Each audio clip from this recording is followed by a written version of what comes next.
자, 제목을 따라 해보겠습니다. 무엇에 대해 감사할까? 말씀에 은혜 받으시기를 축복합니다.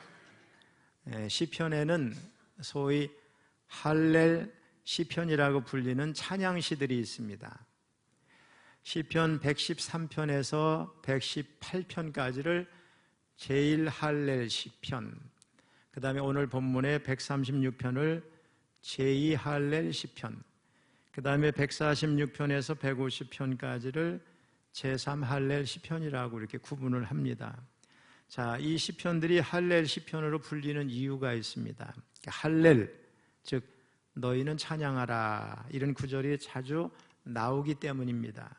자, 더 큰 이유는 가장 중요한 여호와의 세절기, 무교절, 77절, 초막절 때 가정과 또 성전에서 함께 이 시편들을 불렀기 때문에 그렇습니다. 자, 그 가운데 시편 136편은 하나님의 인자하심에 대한 감사의 찬양을 담고 있습니다. 다른 시편들과 달리 좀 전에 여러분이 이렇게 교독했죠.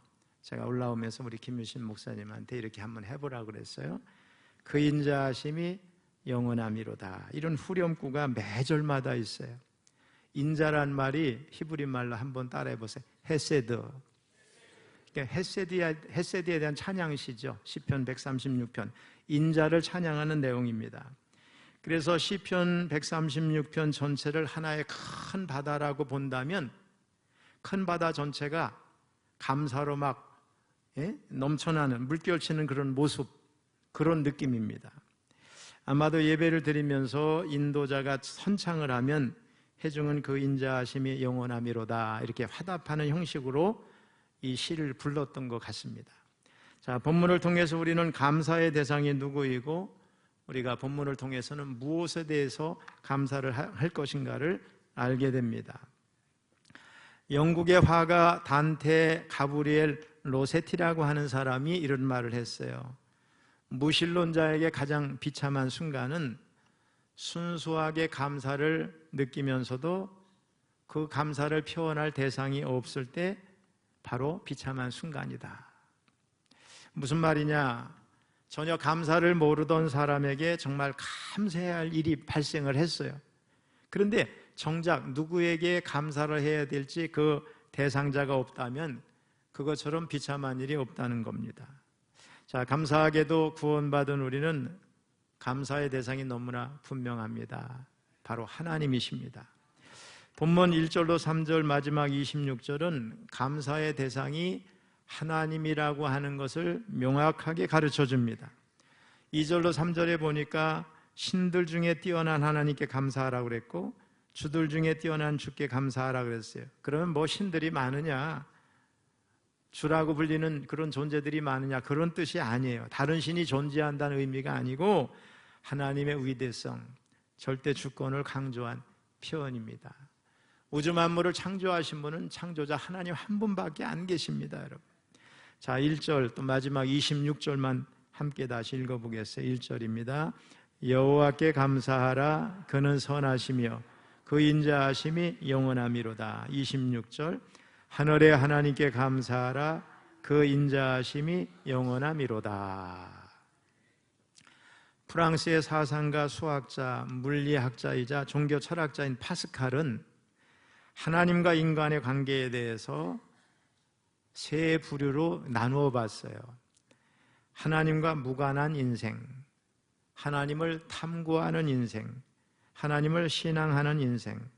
그러면서 하나님과 무관한 인생을 어리석은 자, 하나님을 탐구하는 인생을 불행한 자, 그리고 하나님을 신앙하는 인생을 행복한 자라고 말했습니다. 그런데 알고 보면 하나님과 무관한 인생은 감사와도 무관합니다. 하나님을 탐구하는 인생은 감사도 절대 감사가 아니고 자기 기준에 따라서 하는 거예요. 자, 그런데 하나님을 신앙하는 인생은 감사가 풍성한 인생입니다. 감사할 줄 알고 받은 은혜에 보답하는 삶을 사는 하나님을 신앙하는 사람들이기 때문에 그렇습니다. 자, 앞에서 말씀드린 대로 본 시편에는 그 인자하심이 영원함이로다, 이 후렴구가 각 절마다 나오는데 그 앞에 있는 내용은 다 뭐예요? 감사해야 할 내용이겠죠. 그 감사의 내용들을 제가 크게 세 가지로 요약을 해서 여러분에게 말씀을 드리려고 합니다. 첫째가 뭐냐? 하나님의 창조하심입니다. 4절로 9절에서 시인은 하나님의 창조하심에 대해서 감사를 하고 있습니다. 자, 4절을 먼저 읽어봅니다. 시작. 홀로 큰 기이한 일들을 행하시는 이에게 감사하라. 그 인자하심이 영원하미로다. 여기서 하나님이 홀로 행하신 큰 기이한 일들이 뭘까? 바로 뒤에 나오는 5절로 9절까지 나오는 천지창조의 모습이고 10절 이하에 나오는 하나님의 구원 사건이라고 말씀드릴 수 있겠습니다. 자, 창조사역 부분 5절로 9절을 우리 좀 빨리 한번 같이 읽어보겠습니다. 시작. 지혜로 하늘을 지으신 이에게 감사하라. 그 인자하심이 영원하미로다. 땅을 물 위에 펴신 이에게 감사하라. 그 인자하심이 영원하미로다. 큰 빛들을 지으신 이에게 감사하라. 그 인자하심이 영원하미로다. 해로 낮을 주관하게 하신 이에게 감사하라. 그 인자하심이 영원하미로다. 달과 별들로 밤을 주관하게 하신 이에게 감사하라. 그 인자하심이 영원하미로다. 아멘. 자, 이 말씀 중에서 특이한 점은 천지창조를 뭐로 했어요? 지혜로 하셨대. 자, 5절로 9절까지 구절을 보면 5절에 나오는 지혜로 이런 말이 나머지 구절마다 전부 앞에 나오면 맞는 거예요. 지혜로 하늘을, 지혜로 땅을, 지혜로 큰 빛들을, 지혜로 해를, 지혜로 날과 별들을. 자, 우주 만물이 저절로 존재하는 게 아닙니다. 창조자의 계획이 없이 우연히 생성되고 진화하는 것이 절대 아니라는 거예요. 하나님께서 그분의 지혜로 온 우주 만물을 창조하신 줄로 믿습니다. 자, 하나님이 지혜로 하늘을 지으신 것만 한번 생각해 보세요. 하늘을 보면 대기층이 있죠. 대기층 위에 오존층이 있어요. 그런데 이 오존층을 하나님이 두셔서 태양으로부터 우리에게 직접 올 수 있는 자외선을 95%에서 99% 정도를 차단하게 한대요. 그래서 우리 동식물, 우리 인간을 보호하는 경이로운 보호막이 되게 하셨어요. 또 그리고 하늘의 색깔이 하늘색을 띠게 하셨어요. 한번 여러분 생각해 보세요. 하늘이 검다고 생각해 보세요. 얼마나 무서워요. 또 붉은색이라고 생각해 보세요. 오래 보지도 못할 것 같죠. 자, 하늘색은 진실, 탐구, 행복, 믿음, 시원함, 무한, 영원, 천국, 상쾌함, 순수함, 긍정, 이런 의미를 가지고 있습니다. 거기에 구름이 떠 있어가지고 하늘에 떠 있는 파라솔과 같이 시원한 그림자를 만드셨어요. 기압차가 생겨가지고 바람이 일게 하셨어요. 기온차가 생기게 하셔서 비가 내리게 하셨어요. 하늘의 새가 날도록 공기의 밀도를 적당하게 하셨어요. 공기 밀도가 적으면 어떻게 해요? 난다는 게 참 그렇겠죠. 그 새가 하늘을 나는 것을 보고 사람들은 결국 비행기를 만들었습니다. 그러니까 이게 우리가 이 지구의 모습만 봐도 너무나도 놀랍고 신비하죠. 지구를 떠나서 다른 데서는 없어야 될 게 너무 많아요. 인간을 보호하시고 이 안에 살고 있는 동식물을 보호하시기 위해서 하나님이 하신 이 아름다운 창조가 너무 멋있어요. 지금까지 무수한 별들을 또 행성 이런 것들을 다 인간이 찾아보고 이렇게 하지만은 멀리서 볼 때 지구처럼 멋진 풍광을 가진, 그렇죠? 그런 행성이 없잖아요. 진화론의 창시자 찰스 다윈의 기본 논리는 모든 생물은 자연도태, 적자 생존이라는 생물학적 법칙을 쫓아서 가장 단순한 원시 세포 조직체로부터 가장 복잡한 고등 세포 조직, 곧 인간으로까지 이렇게 대진화가 됐다, 이렇게 주장을 합니다. 즉 우주가 생성되기 전에 영원한 물질과 에너지가 존재했고 어느 날 그 물질과 에너지가 대폭발을 일으켜서 우주 진화가 시작이 됐고 그 산물로 태양계, 지구가 생겨났다는 거죠. 그리고 그 와중에 생성된 무기생물로부터 자연 발생적으로 생겨난 단세포 유기생물이 시간의 흐름에 따라서 바이러스가 박테리아가 되고 식물이 되고 동물이 되고 포유동물, 그 다음에 마지막에 뭐 인간이 됐다 이렇게 주장을 하는 겁니다. 하지만 여러분, 오늘날 진화론은 허구라는 것이 다 밝혀지고 있습니다. 이제는 과학자들도 진화론을 믿는 사람이 속으로는 거의 없습니다. 생물 진화표라는 게 그대로 된 게 아니라 누가 그린 게 교과서에 들어가서 없어지지 않는 거예요. 전혀 그 생물 진화 뭐 이게 도표 있죠? 그림 여러분 다 보셨죠? 학교 다닐 때만 다 가짜입니다, 여러분. 자, 진화론이 허구인 것 두 가지만 말씀을 드리겠습니다. 하나는 전 세계에서 지금까지 중간 단계 화석이 전무하다는 거예요.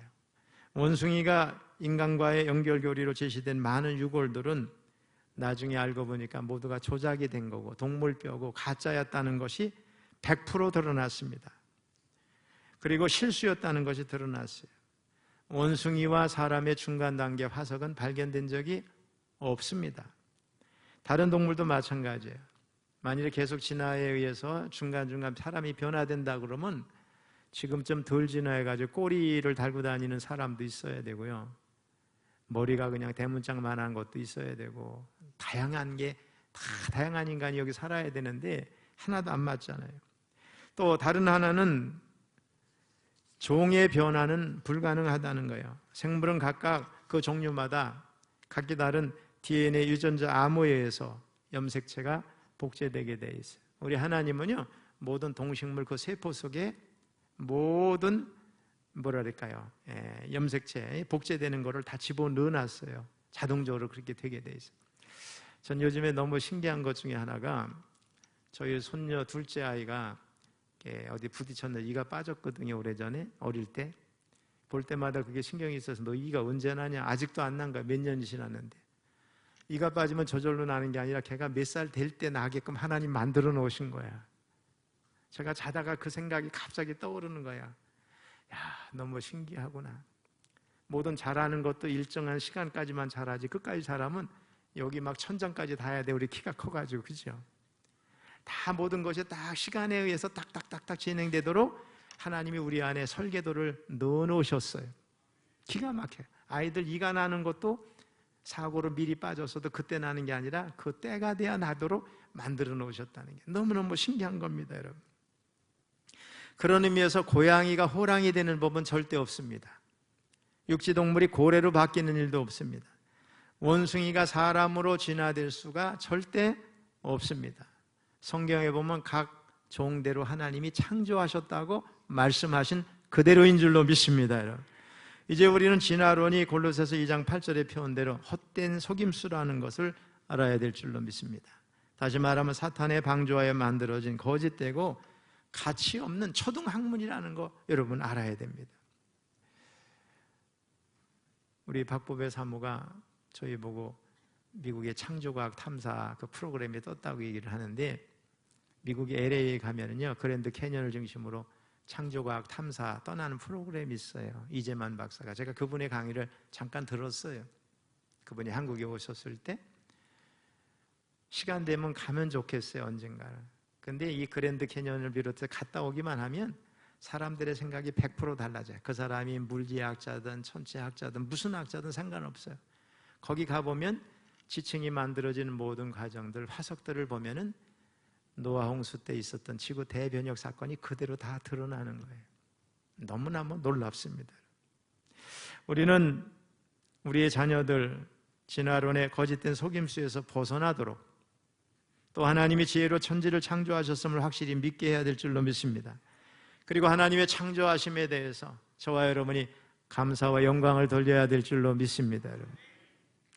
두 번째로는 구원하심에 대한 감사예요.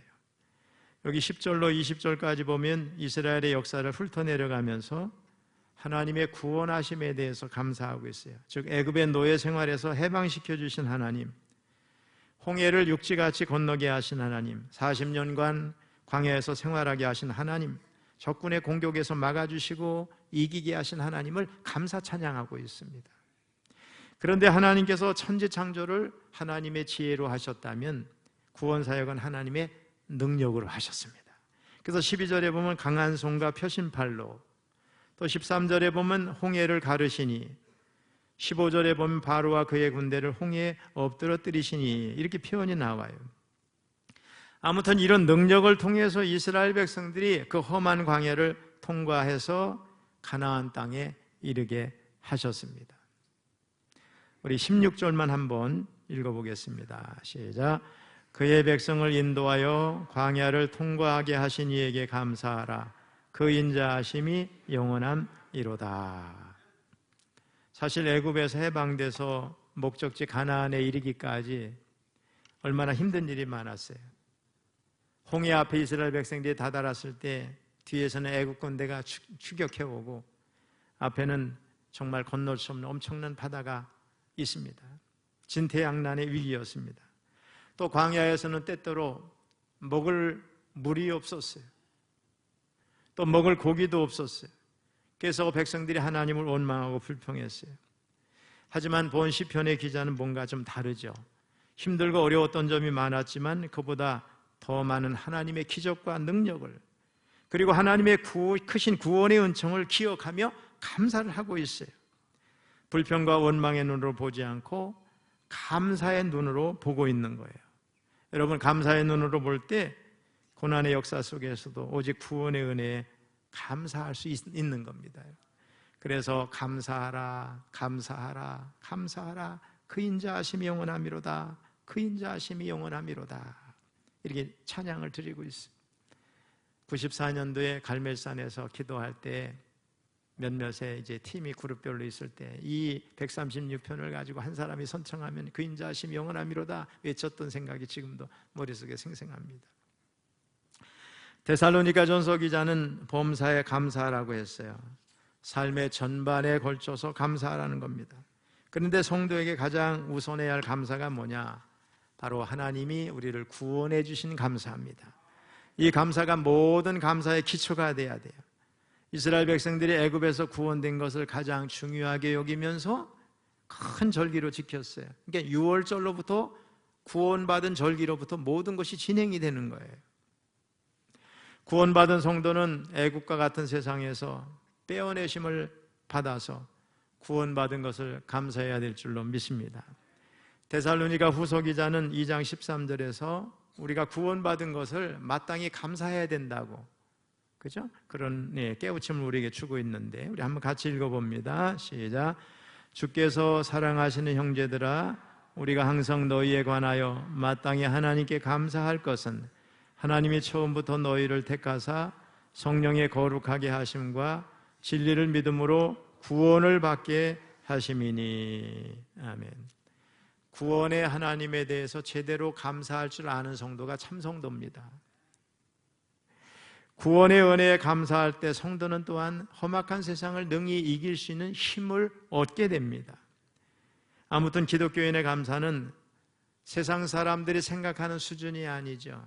상황에 따라, 조건에 따라, 여건에 따라 감사했다가 말았다, 또 이런 성질에 변하는 감사가 아니고 어려움이 있어도 그와 상관없이 구원의 하나님에 대해서 하는 절대 감사입니다. 왜냐? 지옥에서 천국으로 옮겨진 존재들이기 때문에 그렇습니다.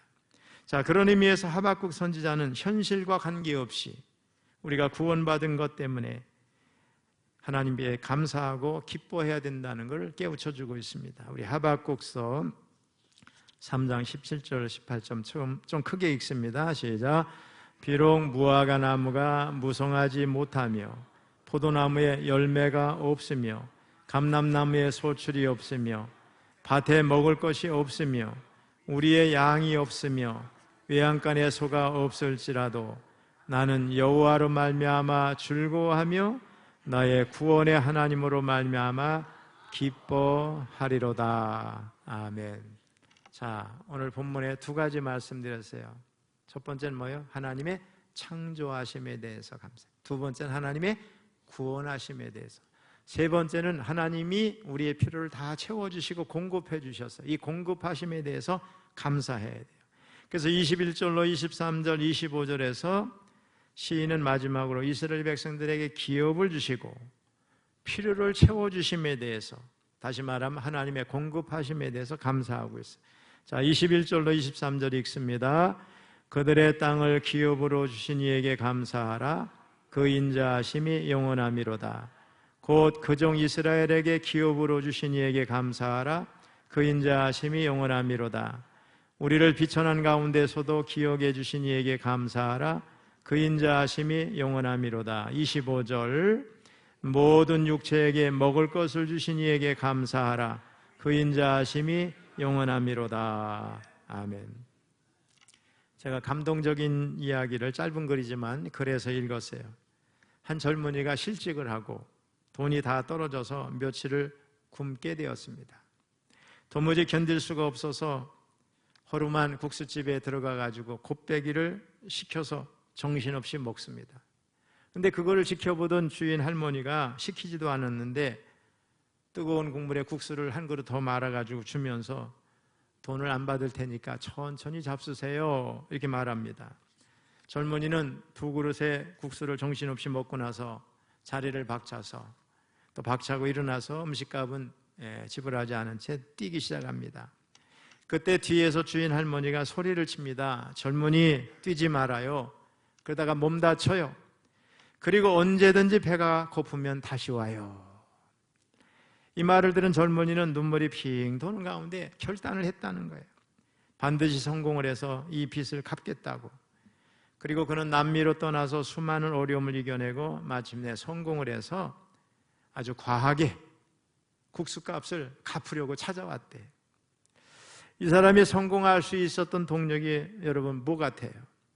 바로 어려울 때 받았던 그 할머니의 배고픔을 채워준 그 사랑이었다고 생각합니다. 우리는 지금까지 살아오면서 이런저런 많은 어려움을 겪었지만 하나님의 말할 수 없는 사랑, 공급하심 속에서 여기까지 삶을 영위해 온 줄로 믿습니다. 특별히 지금 우리가 가진 거, 누리는 거 다 여러분 누가 주셨어요? 하나님이 주셨어요. 하나님이 채워주셨어요. 이를 안다면 감사하지 않을 수 없어요. 혹자는 나는 감사할 것이 별로 없는데 뭘 감사하란 말인가 이렇게 반문하는 사람도 있을지 모르겠어요. 그러나 그렇지 않습니다. 우리가 특별한 일 없이 평안한 일상을 누리고 살아가는 자체만으로 감사할 수 있어야 돼요. 일상이 깨진 사람들의 고통을 안다면 더욱 그렇습니다, 여러분. 자, 여러분 잘 아시죠? 보지 못하고 듣지 못하고 말하지 못하는 삼중고의 고통을 당했던 헬렌 켈러 여사, 그분의 수필집이 있어요. 사흘만 볼 수 있다면 거기에 나오는 내용이에요.